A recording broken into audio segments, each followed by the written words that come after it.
ఓం గంగణపతయ నమ ఐం సరస్వత్యై నమ క్రీం క్రీం మహాకాళికాయ నమ ద్రాం దత్తాత్రేయ నమ శ్రీరామ జయ రామ జయ జయ రామ రామాయ నమ ఓం నమ శివాయ శివాయ గురవే నమ ఓం నమో భగవతే మేధా దక్షిణామూర్తే మహ్యం మేధాం ప్రజ్ఞాం ప్రయచ్చస్వ క్లీం కృష్ణాయ గోవిందాయ గోపీజనవల్లభాయ శ్రీకృష్ణ పరబ్రహ్మణే పరంజ్యోతిషే నమో నమ మాతృభ్యో పితృభ్యో ఋషిభ్యో గురుభ్యో నమో నమ ఆచార్యదేవేభ్యో నమో నమ జయ గురు దత్తాత్రేయ నమ గాయత్రి పరంబకాయ నమ. యూట్యూబ్ ప్రేక్షకులకు అందరికీ కూడా నమస్కారం అండి. నేను పాలపర్తి గురునాథాశ్రమ జ్యోతిష్యం వాస్తు సిద్ధాంతిని మీకంతా కూడా ఈ యొక్క గ్రహ గోచార ప్రకారంగా నవగ్రహాల యొక్క కలియిక వాటి ప్రభావం అంతా కూడా నవగ్రహ దేవతల యొక్క అనుగ్రహం అంతా కూడా 2026 సంవత్సర ఫలితాల్లో భాగంగా ప్రధానంగా 2026 ఆంగ్ల సంవత్సర ఫలితాల్లో భాగంగా జనవరి నుంచి డిసెంబర్ దాకా ప్రధానమైన గ్రహాలంతా కూడా శుక్రుడు బృహస్పతి శుభగ్రహాలంతా కూడా ఏ రాశి వాళ్ళకి యోగిస్తాయి, ప్రధానంగా శుభ కార్యక్రమాలు మీ గృహంలో అంతా కూడా నెరవేరడానికి ఎటువంటి పరిష్కారాలంతా కూడా ఆచరించాలి. ప్రధానంగా గృహయోగము మరియు భూసంపద, స్థిరాస్తి మరియు వివాహాది శుభకార్యాలు, ఇటువంటి శుభకార్యాల కోసం శుక్రుడు బృహస్పతి యొక్క అనుగ్రహం ఏ రకంగా లభిస్తూ ఉంటుంది, ఏ రాశి వాళ్ళకంతా కూడా వివాహాది శుభకార్యాలు అత్యంత యోగకరంగా ఉన్నాయని విశేషంగా చెప్పడం కూడా జరుగుతుంది. ప్రధానంగా సంపూర్ణ విశ్లేషణ అంతా కూడా ఈ యొక్క గ్రహ గోచార ప్రకారంగా అంతా కూడా విశ్లేషణ చేయడం జరుగుతుంది. బృహస్పతి యొక్క అనుగ్రహం, శుక్రుడి యొక్క అనుగ్రహం, వివిధ గ్రహాల యొక్క స్థితిగతి ప్రభావం అంతా కూడా సంయోగం అంతా కూడా ఏ రకంగా వివిధ రాశుల వాళ్ళకి ఇవ్వబోతున్నాయని విశ్లేషణ చేయడం జరుగుతుంది. ప్రధానంగా చూసుకుంటే శనీశ్వరుడు అంతా కూడా మీనరాశులు సంచారం చేస్తున్నారు. ప్రధానంగా రాహు అంతా కూడా కుంభరాశిలో సంచారం చేయడం, ఏప్రిల్ 14 తర్వాత వక్రగతి పొందుతుంటారు. కేతు అంతా కూడా సింహరాశిలో సంచారం చేయడం, ప్రధానంగా బృహస్పతి అంతా కూడా చూసుకుంటే మిథున రాశిలో జూన్ 14 దాకా మిథున రాశిలో సంచారం చేస్తుంటారు. జూన్ 14 తర్వాత కర్కాటక రాశిలో అంతా కూడా ఉచ్చస్థానాన్ని పొంది అక్కడ సంవత్సర కాలం వరకు సంచారం అనేది జరుగుతుంటుంది. ప్రధానంగా చూసుకుంటే బృహస్పతి ఉచ్చస్థానంలో సంచారం అత్యంత యోగకరంగా శుభమైన ఫలితాలు ఇవ్వడానికి వివిధ రాశుల వాళ్ళకి యోగకరంగా ఉంటుంది. ప్రధానంగా ఇక్కడ చూసుకుంటే శుక్రుడంతా కూడా జనవరి 10వ తారీఖు నుంచి అంతా కూడా చూసుకుంటే ధనుస్సు రాశిలో అంతా కూడా ప్రవేశం చేసిన శుక్రుడు మరియు రవి భగవానుడు, అంగారకుడు, బుధుడు అంతా కూడా చతుర్గ్రహ కూటమితోటి బుధాదిత్య యోగంతో బుధుడు శుక్రుడు కలియుగతోటి అంతా కూడా ధనుసు రాశిలో ప్రవేశం చేసి సూర్య భగవానుడు అంతా కూడా జనవరి 15వ తారీఖు రోజున మకర రాశిలో ప్రవేశం చేయడం, మకర సంక్రమణం జరుగుతూ ఉంటుంది. ప్రతి 30 రోజులకు ఒకసారి సూర్యగ్రహం అంతా కూడా మారుతూ ఉంటుంది. వివిధ గ్రహాలంతా కూడా మారుతూ ఉండడం వల్ల ప్రధానంగా సూర్య భగవానుడు, బుధుడు, శుక్రుడు అంతా కూడా ప్రతి మాసంలో అంతా కూడా మారుతూ ఉంటారు. వివిధ స్థానాల్లో అంతా కూడా మారుతూ ఉంటారు. వాటి ప్రభావం అంతా కూడా విశ్లేషణ చేయడం జరుగుతుంది. గ్రహస్థితి అంతా కూడా ఈ రకంగా ఉంది. ఏప్రిల్ 14 నుంచి ఈ యొక్క రాహుకేతులంతా కూడా వక్రగతి అంతా కూడా సంచారం జరుగుతూ ఉంటుంది. ప్రధానంగా బృహస్పతి అనుగ్రహం అంతా కూడా శుభ పరిణామాలంతా కూడా సంపూర్ణ విశ్లేషణ అంతా కూడా చేయడం జరుగుతుంది. ఏ వ్యాపారస్తులకంతా కూడా యోగకరంగా ఉంది. ప్రధానంగా ఆర్థిక మీకంతా కూడా ఫైనాన్షియల్ గ్రోత్ కలగడానికి, ప్రధానంగా ఆర్థికంగా మీకంతా కూడా ధనాదాయం పెరగడానికి, ధనలాభాలు సిద్ధించడానికి, వ్యాపారంలో లాభాలు సిద్ధించడానికి, ఆర్థికంగా అభివృద్ధి కలిగి రావడానికి మీకంతా కూడా కులదేవత ఆరాధన శ్రేష్టంగా చెప్పడం జరుగుతుంది. ఎవరైతే కనుక కులదేవత ఆరాధన విశేషంగా చేసుకుంటుంటారో మేషాది ద్వాదశ రాశుల వాళ్ళు విశేషంగా మీకంతా కూడా అత్యంత అనుకూలంగా అష్టేశ్వర ప్రాప్తి రావడానికి ఆస్కారం ఉంటుంది. గోచార చక్రవశాత్తు చూసుకుంటే మీకంతా కూడా దత్తనాడి ప్రకారంగా ఈ యొక్క ప్రశ్నారూఢ జాతకం ప్రకారంగా గోచార చక్రవశాత్కంతా కూడా వివిధ రాశుల వాళ్ళకి ఈ యొక్క గ్రహస్థితి ప్రభావం ఈ రకంగా ఉంది. దానికి పరిహారం చేసుకుంటే ఇంకా యోగకరంగా మీకు సంపూర్ణమైన అనుగ్రహం అంతా కూడా లభిస్తుంది. జగన్మాత అనుగ్రహం వల్ల, ఆ మహాశక్తి అనుగ్రహం వల్ల మీకంతా కూడా అత్యంత అనుకూలంగా ఈ యొక్క అష్టైశ్వర ప్రాప్తి, ధనలాభాలు, అదృష్టి యోగాలు సిద్ధించడానికి ఆస్కారం ఉంటుంది. మీ గృహంలో అంతా కూడా వివాహాది శుభకార్యాలు జరగడానికి ఆస్కారం ఉంటుంది. విశ్లేషణ అంతా కూడా పరిష్కారం ఆకారంలో చెప్తాము. మేము చెప్పే పరిహారం అంతా కూడా మీరు ఆచరిస్తే కనుక అత్యంత రాజయోగం సిద్ధించడానికి, విపరీత రాజయోగము, ధనప్రాప్తి, అదృశ్యయోగము, మహాలక్ష్మి స్థిరనివాసంగా ఉండడానికి, అష్టైశ్వర ప్రాప్తి కలగడానికి, వ్యాపారంలో అభివృద్ధి, ఉద్యోగంలో మార్పు, స్థానచలనం, గృహయోగం సిద్ధించడానికి ఆస్కారం ఉంటుంది. మిథున రాశి జాతకులకి 2026 ఆంగ్ల సంవత్సర ఫలితాల్లో భాగంగా మీకంతా కూడా బృహస్పతి శుక్రుడి అనుగ్రహం వల్ల మీకంతా కూడా ఎటువంటి రాబడి సిద్ధించడానికి ఆస్కారం ఉంటుంది. వివాహాది శుభకార్యాలు జరగడానికి ఈ మాసంలో అంతా కూడా అనుకూలత వస్తుంది. అంతా కూడా విశ్లేషణ చేయడం జరుగుతుంది. ప్రధానంగా రాశిలో అంతా కూడా బృహస్పతి సంచారం సప్తమ స్థానంలో ప్రధానంగా చూసుకుంటే చతుర్గ్రహ కూటమితోటి ప్రారంభమవుతుంది ఈ సంవత్సరం అంతా కూడా.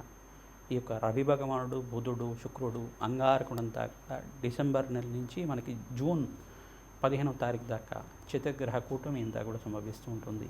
సూర్య భగవానుడు అంతా కూడా మకర రాశిలో ప్రవేశం చేస్తాడు జనవరి 15వ తారీఖు రోజున. ప్రధానంగా ఈ యొక్క స్థితి అంతా కూడా చూసుకుంటే ఏప్రిల్ 14వ తారీఖు దాకా, ఏప్రిల్ 18వ తారీఖు దాకా మీకంతా కూడా స్వల్పమైన మిశ్రమైన ఫలితాలు వివిధ గ్రహాల యొక్క స్థితిగతి వల్ల మీకు కొంచెం శ్రమతో కూడిన సంపాదన పెరగడం, సమయానికి ధనం లభిస్తూ ఉంటుంది కానీ బడలేక ఉంటుంది. స్వల్పంగా అనారోగ్య సూచన అంతా కూడా చెప్పడం జరుగుతుంది. దూర ప్రయాణాల్లో లాభాలు సిద్ధించడానికి ఆస్కారం ఉంటుంది. అవకాశం ఉన్నప్పుడు మీరంతా కూడా పుణ్యక్షేత్ర దర్శనాలు చేసుకుంటూ ఉంటే కనుక మిథున రాశి జాతకులకంతా కూడా అత్యంత అనుకూలంగా ఉండడానికి ఆస్కారం ఉంటుంది.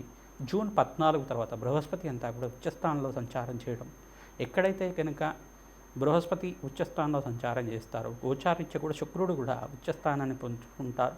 గోచారీత్య సంచారం మేరకు ఉచ్చస్థానం పొందినప్పుడు ఈ యొక్క రెండు గ్రహాల యొక్క కలయిక అండి, ప్రధానంగా రెండు గ్రహాల యొక్క ప్రభావం వల్ల మీకంతా కూడా మిథున రాశి జాతకులకి వివాహాది శుభకార్యాలు జరగడానికి, ధనస్థానంలో బృహస్పతి సంచారం అంతా కూడా అత్యంత అనుకూలంగా సిద్ధించడానికి, కొత్త పెట్టుబడులు పెట్టుకోవడానికి, వ్యాపారంలో అభివృద్ధి కలగడానికి, నూతన ఉద్యోగాలు సిద్ధించడానికి, ఉద్యోగంలో మార్పులు జరగడానికి, స్థానచలనం జరగడానికి, గృహప్రవేశ యోగాది కార్యక్రమాలు, గృహయోగం సిద్ధించడానికి, భూ సంపద కోసం ప్రయత్నం చేసుకుంటే ఇంకా మంచి భూమిని అంతా కూడా సిద్ధించడానికి ఆస్కారం ఉంటుంది. స్థిరాస్తి అంతా కూడా సంపాదించడానికి యోగకరమైన సంవత్సరంగా చెప్పడం జరుగుతుంది. ప్రతినిత్యం కూడా గ్రామదేవత ఆరాధన చేయండి, కులదేవత ఆరాధన చేయండి.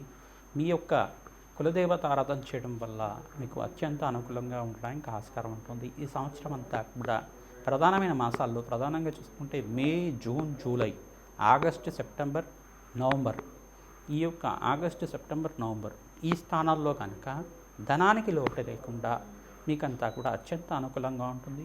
జనవరి నుంచి ఏప్రిల్ దాకా స్వల్పమైన మిశ్రమైన మార్పులు, గ్రహాల యొక్క స్థితిగతి సంయోగం వలన మిశ్రమైన మార్పులు, స్వల్పంగా అప్పులతో బాధపడడం కానీ, మీరు ఆర్థిక ఇబ్బందులతో బాధపడడం కానీ, దీని నుంచి బయటపడడానికి మీరు శాంతి హోమాది కార్యక్రమాలు సూర్య భగవానుడికి మరియు బృహస్పతికి, శుక్రుడికి, అంగారకుడికి, శనీశ్వరుడికి, రాహువుకి ఈ గ్రహాలకంతా కూడా జప హోమాది కార్యక్రమాలు ఆచరించడం, అగ్నికి నవధాన్యాలు సమర్పించడం వల్ల, రాజశ్యామల హోమాది కార్యక్రమాలు, కాలభైరవ శాంతి హోమాది కార్యక్రమాలు, ప్రత్యంగరాదేవి హోమాది కార్యక్రమాలు ఆచరించుకోవడం వల్ల శత్రుబాధల నుంచి బయటపడడానికి ఆస్కారం ఉంటుంది. నరఘోష, నరశాపం నుంచి బయటపడడానికి ఆస్కారం ఉంటుంది. ఆర్థిక రుణబాధల నుంచి బయటపడడానికి ఆస్కారం ఉంటుంది. ప్రతినిత్యం కూడా మీరు చెప్పే పరిష్కారం ఆచరించండి. గోమాత సేవ చేయండి. గోమాతకి పచ్చిక, తెలకపిండి, గ్రాసం, తోటకూర కానీ గోంగూర కానీ సమర్పించడానికి ప్రయత్నం చేయండి. రాజయోగం సిద్ధిస్తుంది, ధనప్రాప్తి కలుగుతుంది. విశేషమైన రంగంలో వాళ్ళకి, ఐటీ రంగంలో వాళ్ళకి మంచి అవకాశాలు సిద్ధిస్తాయి. విదేశీయాణం ప్రయత్నం చేసుకునే వాళ్ళకి విదేశీయాణం సిద్ధిస్తుంది. వివాహాది శుభకార్యాలంతా కూడా ఏప్రిల్ నుంచి ప్రయత్నం చేసుకుంటే మీకు బృహస్పతి ఉచ్చస్థానంలో సంచారం మేరకి మిథున రాశి జాతకులకంతా వివాహాది శుభకార్యాలు సిద్ధించడానికి ఈ సంవత్సరం అంతా కూడా అత్యంత యోగకరంగా ఉంది. శ్రీమాత్రే నమః. 2026 ఆంగ్ల సంవత్సర ఫలితాల్లో భాగంగా మేషాది ద్వాదశ రాశుల వాళ్ళు ప్రతినిత్యం కూడా ఈ పరిష్కారం ఆచరిస్తే కనుక రాజయోగం సిద్ధిస్తుంది. 5 గ్రహాలు 6 గ్రహాలంతా కూడా రాజయోగం కలుగుతున్నాయి. ప్రధానంగా చూసుకుంటే ప్రధానంగా మకర రాశి జాతకులకి ఈ సంవత్సరం అంతా కూడా రాజయోగంగా చెప్పడం జరుగుతుంది. ప్రధానంగా వృషభ రాశి జాతకులకు కూడా ద్వితీయార్థంలో అంటే జూన్ 14 తర్వాత రాజయోగంగా చెప్పడం జరుగుతుంది. ఇక్కడ ధనుస్సు రాశి జాతకులకు కూడా మంచి రాజయోగంగా చెప్పడం జరుగుతుంది. కుంభరాశి జాతకులకు కూడా మంచి రాజయోగం, విపరీత రాజయోగం అంతా కూడా ఈ సంవత్సరం అంతా కూడా సిద్ధించడానికి ఆస్కారం ఉంటుంది. ఇక్కడ ప్రధానంగా చూసుకుంటే కన్యారాశి జాతకులకు కూడా మీకంతా కూడా రాజయోగంగా చెప్పడం జరుగుతుంది. ప్రధానంగా మిథున రాశి జాతకులకంతా కూడా బృహస్పతి రాశిలో సంచారం చేస్తున్నారు కావున మీకు కూడా రాజయోగంగా చెప్పడం జరుగుతుంది. ఈ గ్రహాలంతా కూడా విపరీత రాజయోగం అంతా కూడా ఈ సంవత్సరం సిద్ధిస్తున్నాయి. ఈ గ్రహాలకి ప్రధానంగా బృహస్పతి యొక్క సంచారం అంతా కూడా 5 రాశులకి, ప్రధానంగా 5, 6 రాశులకి, మిథున రాశి, ప్రధానంగా కర్కాటక రాశి జాతకులకు కూడా విపరీత రాజయోగం అంతా కూడా జూన్ 14వ తారీఖు తర్వాత సిద్ధించడానికి ఆస్కారం ఉంటుంది.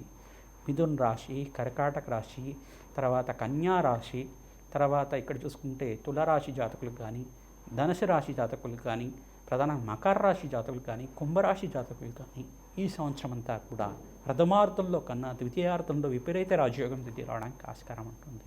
విశేషంగా నవగ్రహాలకంతా కూడా ప్రదక్షిణాలు చేసుకోవడం వల్ల, మేషాది ద్వాదశ రాశుల వాళ్ళు అన్నదానం చేయడం వల్ల ఈ సంవత్సరం అంతా కూడా అష్టైశ్వర ప్రాప్తి కలుగుతుంది. ప్రధానంగా శనీశ్వరుడికి, అంగారకుడికి, బృహస్పతికి, శుక్రుడికి, రాహువుకి, సూర్య భగవానుడికి అన్ని గ్రహాలకు ప్రధానంగా ఈ గ్రహాలే ప్రధానంగా ఉంటాయి. కావున ఈ గ్రహాలకి మేషాది ద్వాదశ రాశి వాళ్ళు జపము, హోమాది కార్యక్రమాలు ఆచరించుకోవడం, ఆ గ్రహాలే ప్రీతికరంగా దానాలంతా కూడా చేసుకోవడం వల్ల, వేద బ్రాహ్మణత్వంతో మూలవంత సహితంగా యజ్ఞాధికరతలు ఆచరించడం వల్ల, విశేషమైన హోమాలంతా కూడా ఆచరించడం వల్ల అష్టైశ్వర ప్రాప్తి కలుగుతుంది. విశేషమైన ధనప్రాప్తి లభిస్తూ ఉంటుంది. వివాహం కాని వాళ్ళకి వివాహాది కార్యక్రమాలు జరగడానికి ఆస్కారం ఉంటుంది. వంశాభివృద్ధి కలుగుతుంది. అష్టైశ్వర ప్రాప్తి కలుగుతుంది. ప్రతినిత్యం కూడా అమ్మవారి ఆరాధన చేయండి. ఖడ్గమాల స్తోత్రాన్ని పఠనం చేసుకోండి. సుబ్రహ్మణ్య కవచాన్ని అంతా కూడా వేద బ్రాహ్మణత్వంతో పారాయణం చేయించండి. మంచి కార్యసిద్ధి కలుగుతుంది. శ్రీమాత్రే నమః.